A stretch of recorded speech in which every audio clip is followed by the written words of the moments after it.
may wax leneen nag également moo di il est pas dit également que ni la loi daf ko interdire rek que dañ ko war a def aussi. waaw ci loolu laa bëgg a ñëw si éthique ak morale parce que li tax yéenekaay yëpp xëyee ko tey li tax ñu waxtaanee ko longuement sur les réseaux sociaux. c'est parce que y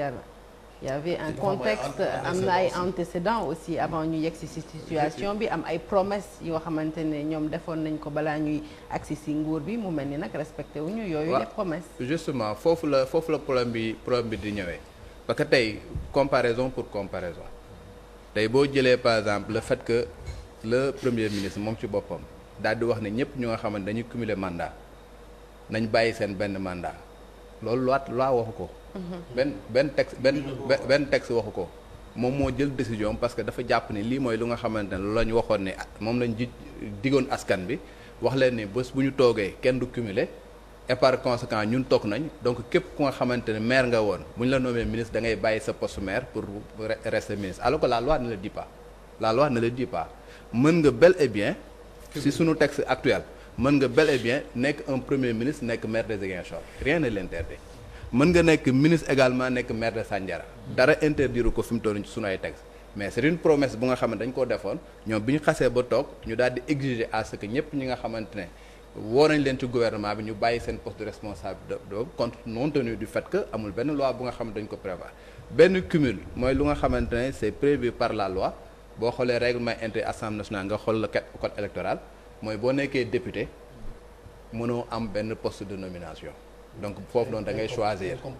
incompatibilité loolu dañ ko def ba benn texte yu nga xam ne dafa def incompatibilité mais bu dul loolu mën nga bel et bien yàgg nañ fay gis député maire yàgg nañ ko fay gis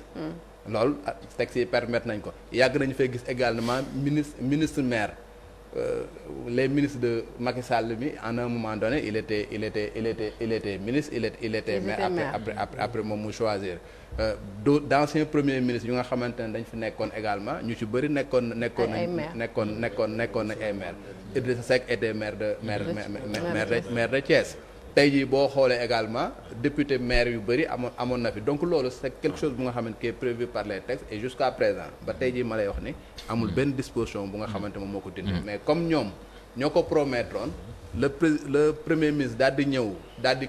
di exiger ñële pour que ñu defee ko ñoom ñu jëfe ko jàpp nañ ni noonu ñu defee foofu également mënoon nañu respecter seen promesse si en ce qui concerne les nominations pour éviter un certain nombre de choses. Mais Daouda le problème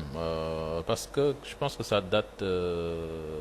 très longtemps on peut même parler d'un demi-siècle bi ñuy mbirum népotisme dafa yàgg nekk ci histoire politique Sénégal. Chérif mi ngi lim sànq Adrien Senghor Maguette Diouf aussi pareil nekkoon frère Abdou Diouf y a eu Karim Wade y a eu Sindiély Macky Sall et son beau-frère son frère mais c'est quoi le problème est-ce que système bi la ou bien ce sont les hommes politiques parce que ñi nga xamee ni ñoo doon xeex système bi comme ni nga ko doon waxee léegi ñoom aussi ils viennent au pouvoir et ils font la même chose sauf que ñoom soo leen waxee lan lañ koy justifier ni que ñii ñu fal ñii ils sont compétents comme si ñoom Maguette Diouf ñoom Karim Wade ñoom Sindiély Wade ils étaient pas compétents au Sénégal. waaw mais xam nga moom foofu la ñuy wax c'est-à-dire bu fekkee da nga jël sur le plan purement légal encore une fois rien ne l'interdit mais fi ñuy waxee actuellement c'est sur le plan purement moral. dafa nekk lu nga xamante ne yow boo jëlee chaque fois ngay jël ñu nga xamante ne say jege ñaare lañu wala ñu nga xamante ne yéen a bokk même famille. di leen jël mettre leen ci la gestion des affaires publiques bu nga xamante ne pour askan bi yëpp ñoom ñoo ko bu dee une gestion familiale c'est une gestion familiale sa société la sa entreprise la affaire y a pas de souci tout le monde sait que c'est une entreprise familiale mais loo xamante ne askan bi yëpp ñun ñoo ko bokk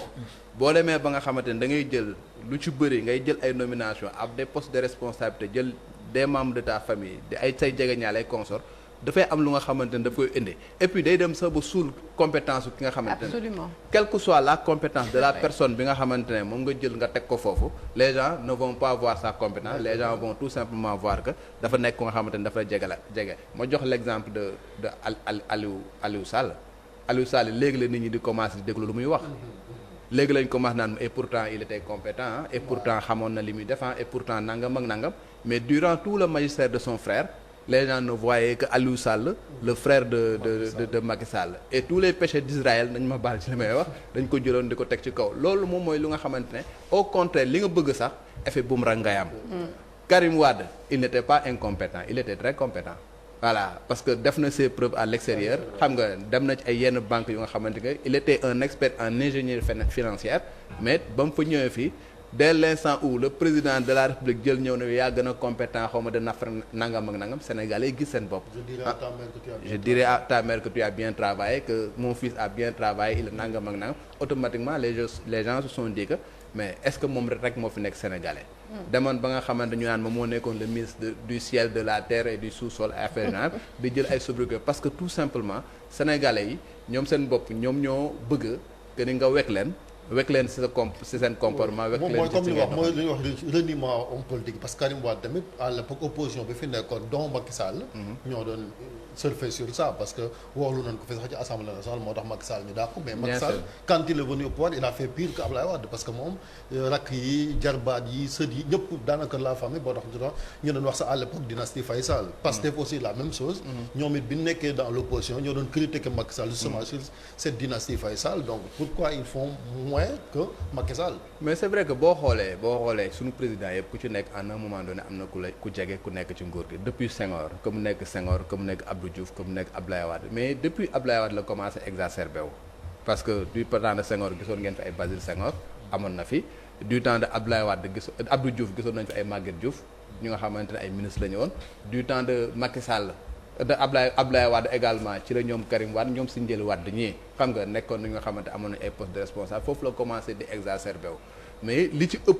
li ci gënoon indi problème bi mooy ba ñu jëlee annonce yi ñu jox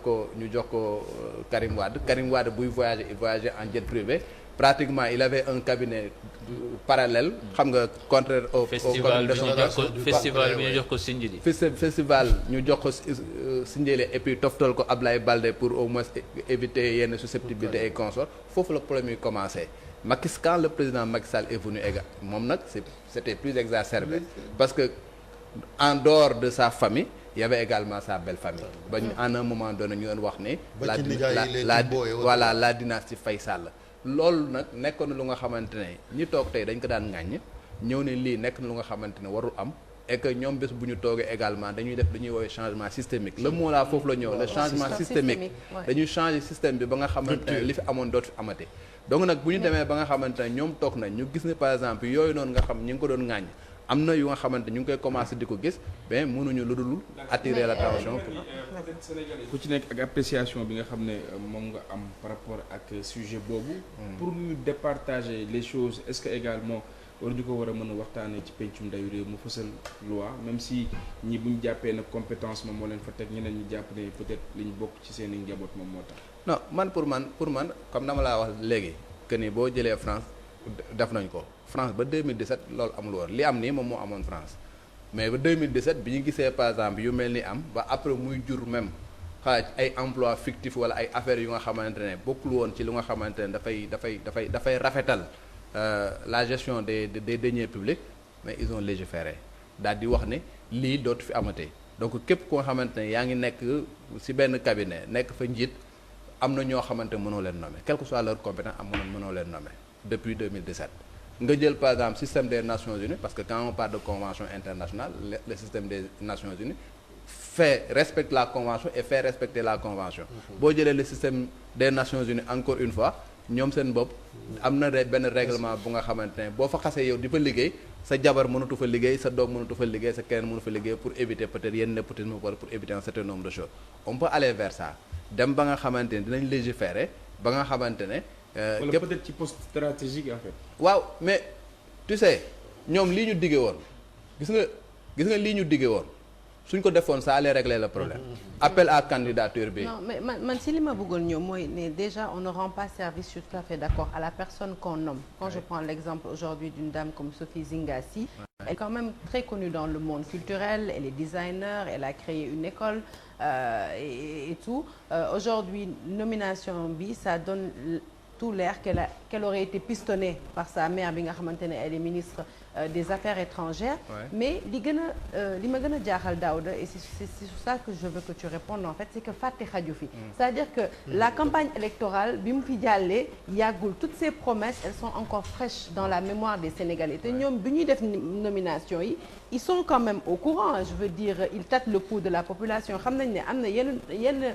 promesses yoo xamante ne defoon nañ ko buñ ci delluwaatee rek forcément dina jur coow. Donc pourquoi après avoir analysé toutes ces choses ils nomment quand même ils font quand même des nominations polémiques. waaw mais xam nga loolu moom. Qu'est-ce qui l'explique? Est-ce que c'est le système? Est-ce que c'est la réalité du pouvoir? Est-ce que c'est plutôt des calculs politiciens? Qu'est-ce qui explique ça? Parce que des Sénégalais qui ont des compétences, il y en a. Bon man loolu il me sera très difficile de répondre à cette question-là. Peut-être ñoom ñoo xam na lañ xalaatee li tax ñu defee noonu mais toujours est-il que comme ni nga ko waxee dafa nekk lu nga xamante ne loo ci doon ut tu risques d'avoir l'effet contraire. Parce que bu fekkoon da nga ci ne ok affaire compétence la et consort tey jii bu fekkoon comme ni ma ko waxee sànq bu ñu defoon ñu ne dañuy def appel à candidature dès le début nga def ko appel à candidature ku ci nekk que mu nekk man sénégalais ma nekk membre de la famille wala keneen ils auraient même pu régler ce problème comme ça man bu ma nekkee membre de la famille ma am les compétences ma ñëw déposer comme tout le monde. Parce que dañ ko fi gis nañ fi ay concours yu bëri da ngay dem par exemple dans une administration. Tu vas avoir ñetti frères yu nga xamante ne ñoom ñoo bokk benn kër. Mais c'est parce que dañoo def un concours très select xam nga ñu choisir ña leen di choisir nekkul ka nga xamante mooy autorité de domination bi. Parce que dañu def benn concours ñu daal di admis ñu dugg. Personne ne trouverait absolument rien à redire. Da ngay dugg par exemple magistrature tu vas trouver 3 personnes yu nga xamante ne ñoo bokk même famille. Da ngay dugg par exemple impôt domaine tu vas trouver 3 personnes yu nga xam ne ñoo bokk même famille. Parce que dañoo def concours comme tous les Sénégalais daal di dem ñu tàggat leen ñu jox leen ñu nommer leen ça ne pose aucun problème. Mais su fekkee ni yow da nga nekk koo xamante ne yow yaay jël rek nga jël par exemple la décision mën a nommer ku la neex à tout moment sans pour autant mu am une sélection rigoureuse et consort loolu mooy indi jiixi jaaxa yi. Mais bu fekkoon dañ ñëwoon par exemple li nga xamante ne dañ ko defoon comme promesse ñun léegi ñun dañuy def benn comité bu nga xamante ne pour sélectionner les meilleurs profils képp ku nga xamante ne sénégalais nga tu peux déposer parce que dañu war a pourvoir tel ou tel autre poste. Léegi le comité bi nga xam c'est un comité indépendant def sélection ba pare jël ñetti profil ñoo ne la ñett ñi kat nekk nañ ñu nga xamante ne ñoom lañ choisir comme étant les meilleurs candidats nga choisir sur la base de ces 3 là débat bii ñuy def nii du fi am. Mais lu ci bëri li koy waral mooy promesse de départ bi c'est une promesse bu nga xamante ne da nga koo bàyyi fële et puis nga doxale neneen lu nga xamante ne sénégalais yi duñ comprendre parce que bokkul ak la nga xamante moom nga daan wax. Jërëjëf Daouda Mine, une petite page de publicité avant ñuy dalal sunu invité du jour. Je rappelle qu'il s'agit donc de monsieur Abdoulaye Niane, président du parti Teranga Sénégal. À tout de suite. yaay yaa ngi jëm mag di gën a bëri baba nga lay toppatoo de at mu sax moom. bàyyi tooy dama ubbi sa papa. yaay dina ma ay ki wax rek encore. Kader xanaa da ngaa takk jabar dama ko nëbb. déedéet papa mais mën naa jël sama temps ba ci kanam. nan ngay jëlee sa temps ba ci kanam. da nga ni woon da ngay jàng bàyyi nañ la nga jàng pare nga ne nañ la may ba nga am liggéey léegi yaa ngi liggéey et quoi encore jëlal soxna. sa cousine yi am na ko yër si man a may de. yaay ko wayal li donj yi nag oh yaay soow nga. dolli ma soow piir mais rat lañ ko defaree ku bëgg soow piir bu wóor te sell taamu dolli ma soow piir. tegal mu ne wutil ku la soowal tegal. yaay fan laa mën a amee soow mi.